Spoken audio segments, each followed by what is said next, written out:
दोस्तों, मेरी वीडियो कामयाबी का राज, उस पर काफ़ी सारे कमेंट आए, काफ़ी सारे सवालात आए, जिसमें सबसे ज़्यादा पूछा जाने वाला सवाल ये था कि अपने टैलेंट को ढूंढा कैसे जाए।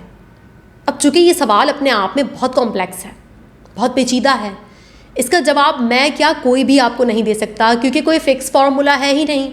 तो ऐसा कोई फार्मूला नहीं है, लेकिन हाँ, अलबत्ता इस वीडियो के पहले पार्ट में मैं आपको थोड़े बहुत हिंट दे सकती हूँ कि वो क्या है जो आपको आपका टैलेंट मालूम करने में मदद कर सकता है। और दूसरे पार्ट में मैं ज्योतिष का जिक्र करूँगी, एस्ट्रोलॉजी का जिक्र करूँगी कि बर्थ चार्ट में टैलेंट कैसे ढूंढा जाता है।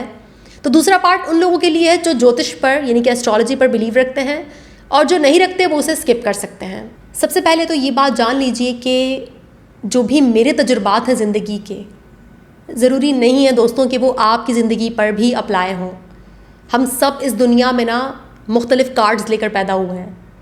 हम सब के कार्ड्स एक दूसरे से मेल नहीं खाते। ज़्यादातर हम सब की ज़िंदगी का गेम मुख्तलिफ है, लेकिन कभी कभार कुछ चीज़ें फंडामेंटल होती हैं, या फिर अगर मैंने कुछ अपनी लाइफ में डिस्कवर किया, तो हम इंसानों की बहुत पुरानी रिवायत है कि हम शेयर ज़रूर करते हैं अपना तजुर्बा दूसरों के साथ। क्या पता किसी के कार्ड्स मेरे कार्ड से मैच करते हों और उसको कोई रास्ता मिल जाए, या वो ख़ुद को समझने में कामयाब हो जाए, अपने टैलेंट को ढूंढने में कामयाब हो जाए। मेरी वालदा मोहतरमा अक्सर पश्तो में एक बहुत ही बेहतरीन मुहावरा कहती हैं, खार चिवरान शी खवदान शी। मतलब ये कि कुछ अच्छा बनने से पहले कुछ टूटना बहुत ज़रूरी है। जी हाँ, पेन और क्राइसिस, ये दो ऐसी चीज़ें हैं जो आपको अपनी ज़िंदगी में ट्रांसफॉर्म होने का मौका देती हैं, जो आपको आपके अंदर जो भी दबा हुआ है, चाहे वो टैलेंट है, चाहे वो आपकी वो बातें, वो आपकी सोच, या वो जेनेटिक्स जो कभी आपने, जिनसे कभी आप रोशनास नहीं हुए, क्योंकि कभी मौका नहीं मिला ना, कभी ऐसे हालात नहीं आए कि आपने अपने उस टैलेंट का आपने इस्तेमाल किया हो। तो जब मौका आता है, जब आप क्राइसिस में जाते हैं, आप दर्द में जाते हैं, तो वहाँ पर आपको मौका मिलता है अपने आप को ट्रांसफॉर्म करने का। तो जब आपको मौका मिलता है, आपको दर्द या क्राइसिस से गुजरना पड़ता है, तो ये वो वक्त होता है जब आप अपने टैलेंट को ढूंढने की तरफ रवाना होते हैं। बहुत ही काउंटर इंट्यूटिव है ना कि दर्द, क्राइसिस, इससे तो हम भागते हैं। आधी से ज़्यादा इंसानियत दर्द और क्राइसिस से भागती है, क्योंकि ये हमारे ब्रेन का है, एक फंक्शन है। हमें पेन नहीं अच्छा लगता, हमारे ब्रेन को दर्द नहीं पसंद, लेकिन ये दर्द ही है, ये पीड़ा ही है, दर्द ही है जो आपको ट्रांसफॉर्म होने का मौका देती है।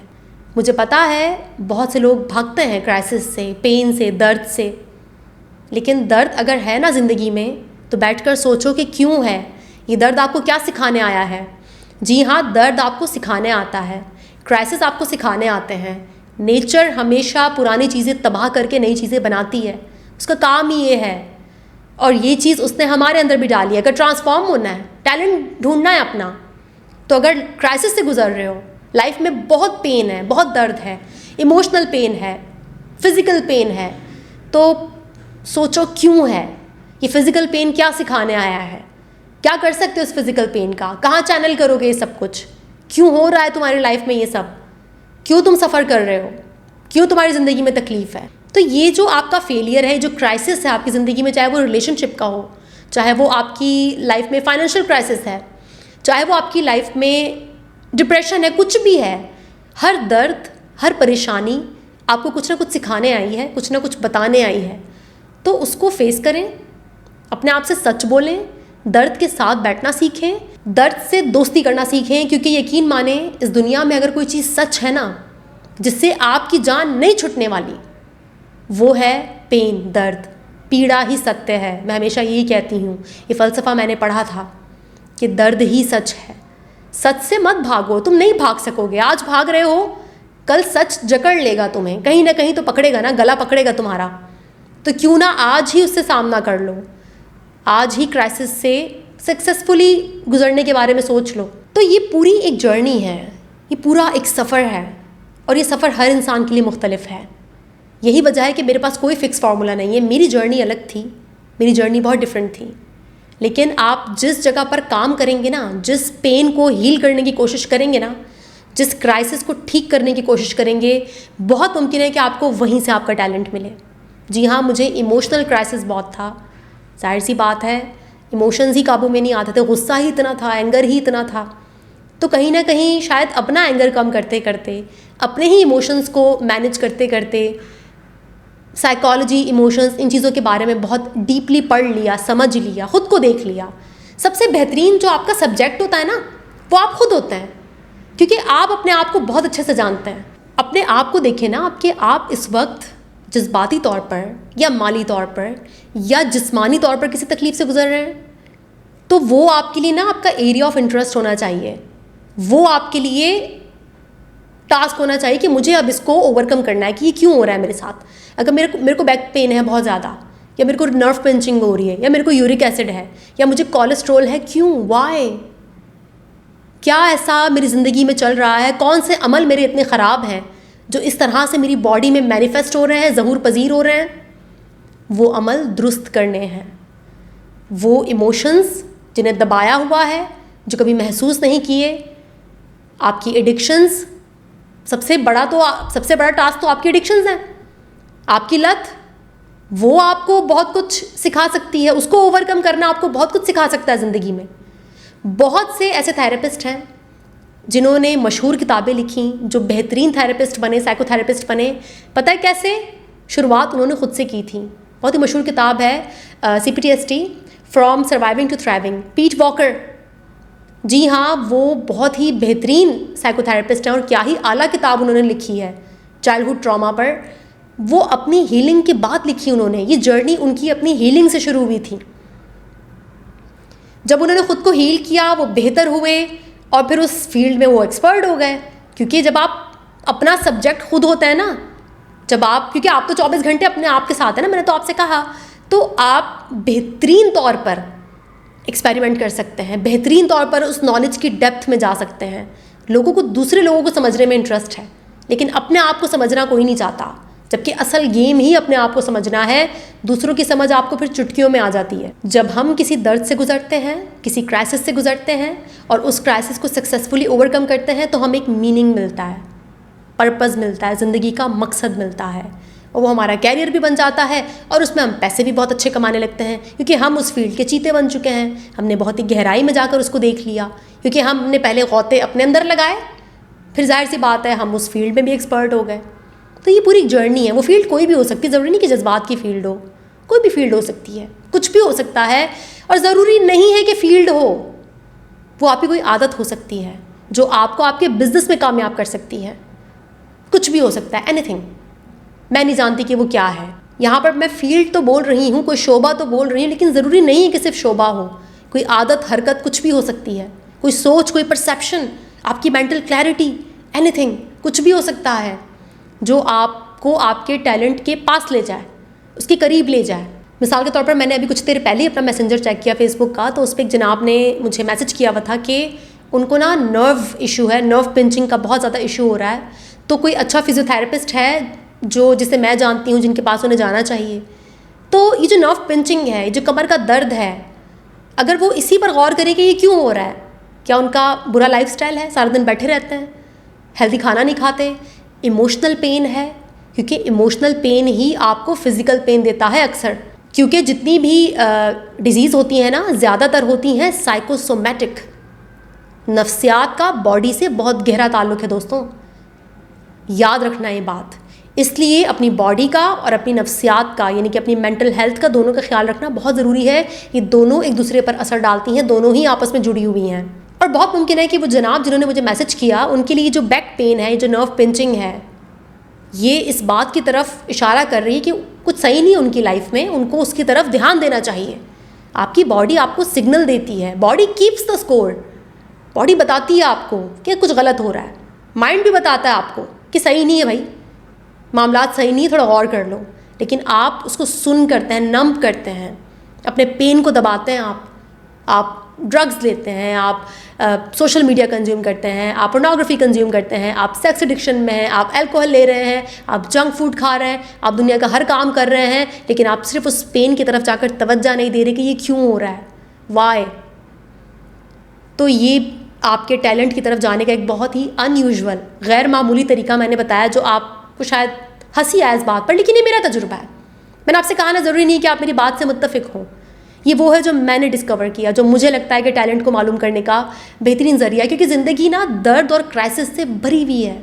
और इन्हीं दो चीज़ों से अगर आप दोस्ती कर लें और इनको आप अजाब और बोझ और बहुत ही बुरे नज़रिए से देखने की बजाय आप उनको समझकर, उनको ज़िंदगी का हिस्सा मानकर उनको सॉल्व करें, तो शायद आप अपनी ज़िंदगी में बेहतर बदलाव लेकर आ सकें। दोस्तों, अब बात करेंगे ज्योतिष की। एस्ट्रोलॉजी में आपके बर्थ चार्ट में अपना टैलेंट मालूम कैसे किया जा सकता है। देखिए, जो ज्योतिष है ना, ये बहुत ही रिस्की बिजनेस है। उसकी वजह ये है कि बहुत बड़े बड़े स्टार्स, एक्टर्स जिनके मैंने इंटरव्यू देखे, वो मजाक उड़ाते हैं। वो कहते हैं, भाई हमें तो बोला गया था कि आपकी तो हाथ में वो लकीर ही नहीं है, आपका तो वो प्लैनेट फलां जगह है ही नहीं, आप तो एक्टर बन ही नहीं सकते। मिसाल के तौर पर पंकज त्रिपाठी साहब, सब जानते हैं, उनके नाम से फिल्में चलती हैं, बिहार के हैं, इंडियन एक्टर हैं, बहुत ही मशहूर हैं। और अपने इंटरव्यू में हंस रहे थे कि ज्योतिषी को हाथ दिखाया तो बोलता है कि मैकेनिक बनोगे या फिर इलेक्ट्रिकल इंजीनियरिंग में तुम्हारा कुछ सीन है, एक्टिंग का तो भाई साहब है ही नहीं ना, तुम्हारा कोई सीन ही नहीं है। हालांकि त्रिपाठी साहब खुद ब्राह्मण हैं, वो ब्राह्मण हिंदू हैं, तो वो ज्योतिष पे हंस रहे थे, वो हाथ दिखने वालों पे हंस रहे थे अपने इंटरव्यू में। तो ये भी होता है ना, इसलिए आप अंधाधुंध तो भरोसा नहीं कर सकते। लेकिन एक छोटी सी टेक्निक ज्योतिष में जो टैलेंट देखने के लिए है, वो मैं आपके साथ शेयर करूँगी। अगर कोई बिलीव रखता है तो जाकर खुद ही चेक कर सकता है। और ट्रिक कुछ यूँ है कि ज्योतिष में 2 प्लैनेट हैं, केतु और राहु। केतु राहु की अपनी पूरी कहानी है। जी हाँ, हर एक प्लैनेट की ज्योतिष में अपनी ही एक कहानी है। लेकिन मैं सिर्फ इन 2 प्लैनेट का जिक्र करूँगी, इनकी कहानी में नहीं जाऊँगी, वरना पूरा पॉडकास्ट ही बन जाएगा। तो केतु एक प्लैनेट है जो रिप्रेजेंट करता है स्पिरिचुअलिटी और डिटैचमेंट को, लेकिन केतु रिप्रेजेंट करता है मास्टरी को भी। जी हाँ, आपके बर्थ चार्ट में जिस घर में केतु होगा, उस घर के आप मास्टर होंगे। Master means familiar. उस घर में जो भी चीज़ें हैं, उस घर से रिलेटेड जो भी उस घर की सिग्निफिकेंस है, उसमें आपको काफ़ी उबूर हासिल होगा, आप फेमिलियर होंगे, वाकफियत होगी। और यही वजह है कि केतु रिप्रेजेंट करता है डिटैचमेंट को। और अक्सर लोग क्या करते हैं, जिस घर में उनका केतु होता है ना, उस घर से, उस घर की सिग्निफिकेंस से, उस घर की चीज़ों से ना वो बहुत अटैच होते हैं। तो केतु अगर उस घर में है तो इसका मतलब ये है कि आपको उससे डिटैच होना है, आपको उस चीज़ को छोड़ना है, लेकिन आप उसको चिपक कर उसके साथ बैठे हुए रहोगे। क्यों? क्योंकि हम इंसानों को फेमिलियरिटी यानी कि वाकफियत बहुत पसंद है। जो चीज़ें हमारे लिए आशना हो, जिनको हम जानते हो, उनके साथ हम कंफर्टेबल होते हैं। इसके अपोजिट घर में हमेशा राहु होता है। राहु केतु का अपोजिट है। वैसे तो राहु ब्रह्म है, इल्यूजन है, खौफ है, अननोन है, शैतान है, डेमन है। लेकिन राहु की क्वालिटी है जो कि केतु के अपोजिट है, और वो ये है कि राहु लर्निंग, जी हाँ, लर्निंग सिखाता है। तो जिस घर में आपका राहु होगा ना, उस घर के बारे में, उस घर में जो भी उसकी सिग्निफिकेंस है, जो भी उस घर की कैरेक्टरिस्टिक्स हैं, वो आपको सीखनी है, वो आपको नहीं आती, वो अननोन है आपके लिए, क्योंकि वहाँ राहु बैठा है। तो बहुत से लोग क्या करते हैं, जिस घर में राहु है उससे भागते हैं, उसको सीखने से भागते हैं, उसमें उनको एक्सपर्टीज़ नहीं होती। अगर वहाँ राहु बैठा है तो आपको सीखना होगा। अगर तो राहु फर्ज करें कि 10वें घर में है, तो 10वां घर कैरियर को भी रिप्रेजेंट करता है। तो आपको कैरियर बनाना सीखना होगा। आपको नहीं पता कैरियर कैसे चलाते हैं, प्रोफेशन कैसे चलाते हैं, तो आपको अपनी प्रोफेशनल लाइफ को स्टेबल करना या प्रोफेशनल लाइफ में चलते कैसे हैं, आपको सीखना होगा। तो केतु और राहु दोनों रिप्रेजेंट करते हैं। केतु मास्टरी है, वो चीज़ जिसके आप जीते हैं। राहु वो है जो आपको नहीं आता और आपको सीखना चाहिए। जिस घर में राहु बैठा है उसे आप सीखना चाहिए। दोस्तों, अब आप सोच रहे होंगे कि अच्छा, केतु जिस घर में बैठा है तो उसका मैं मास्टर हूँ, तो वो मेरा टैलेंट है। नहीं, कहानी में ट्विस्ट है। ज्योतिष इतनी आसान नहीं है। केतु का जो साइन है ना, ज़ोडिक साइन है, वो है स्कॉर्पियो। और आपने अपने बर्थ चार्ट में देखना है कि स्कॉर्पियो किस घर में है। जो स्कॉर्पियो का साइन है वो किस घर में बैठा हुआ है। उस घर में जो भी प्लैनेट होगा, चाहे वो मून है, जुपिटर है, मार्स है, सैटर्न है, जो भी है, वो प्लैनेट आपका टैलेंट है। कुछ समझ में आया या सर के ऊपर से गुजर गया? ये वाला पार्ट उन लोगों के लिए जो एस्ट्रोलॉजी जानते हैं, जिनको ज्योतिष का इल्म है थोड़ा बहुत। बहुत मुमकिन है कि ज्योतिष का जो तरीका है वो आपको बहुत आसान लगा हो कि अरे ज्योतिष तो मुझे 2 मिनट में मेरा टैलेंट बता देगा। लेकिन टैलेंट वो शायद आपको वो हिंट दे दे, वो थोड़ा सा हिंट वो आपको दे दे कि ऐसा और वैसा है, लेकिन वो जो टैलेंट है उसको यूटिलाइज़ करना, उसको इस्तेमाल करना और उसको निखारना, ये पूरा एक प्रोसेस है जिसमें बहुत मुमकिन है कि आपको बहुत दर्द से गुजरना पड़े या क्राइसिस से भी गुजरना पड़ सकता है। पूरी एक जर्नी है, पेचीदा अमल है। टैलेंट का मालूम हो जाना आपको टैलेंटेड इंसान नहीं बनाता। पंकज त्रिपाठी साहब को नहीं भी पता था कि एक्टिंग उनका टैलेंट है, इसके बावजूद भी बहुत मेहनत करके उस मकाम तक पहुँचे हैं। आसान नहीं होता, बहुत रगड़ा खाना पड़ता है, बहुत दर्द, तकलीफ़ और क्राइसिस से गुजरना पड़ता है। उन्हें अपनी जॉब छोड़नी पड़ी, उनकी बीवी ने उनको सपोर्ट किया, क्योंकि जाहिर सी बात है एक्टर बनना कोई आसान काम तो है नहीं ना, आपको पूरा एक सपोर्ट सिस्टम चाहिए पीछे।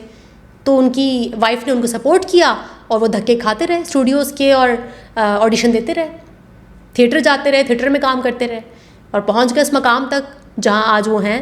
लेकिन जाहिर सी बात है ये इतना आसान तो नहीं रहा होगा ना। दोस्तों, ज्योतिष किस हद तक आपको सही से आपके टैलेंट बताती है या नहीं बताती है तो मैं नहीं जानती, लेकिन हाँ, जो नेचर है ना हमारी, भाई इसके तो लॉज फिक्स हैं। ये तो पेन और क्राइसिस से ही आपको सिखाएगी, तो वो वाला पार्ट तो कंफर्म है। इस वाले को खुद देख लो आप लोग, समझ में आता है या नहीं आता। आज के लिए इतना लेक्चर काफ़ी होगा। इंशाल्लाह नेक्स्ट वीडियो मुलाकात होगी, तब तक के लिए अपना बहुत ख्याल रखिएगा। Thank you so much.